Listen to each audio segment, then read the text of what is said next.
Gece gündüz həsrətində yaşadım, səni yada sala sala qocaldım.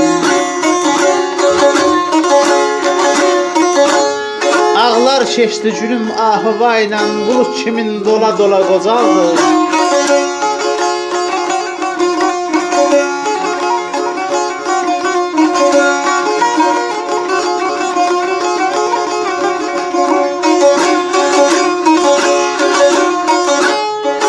Dərdimi bir kəsə deyə bilmədim, fərağında yandım, gülə bilmədim. Ürəyimdən səni silə bilmədim, həsrətində qala qala qocaldım.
Əzəldən mən bəxti qaralı oldum, min bir yerdən könlü yaralı oldum.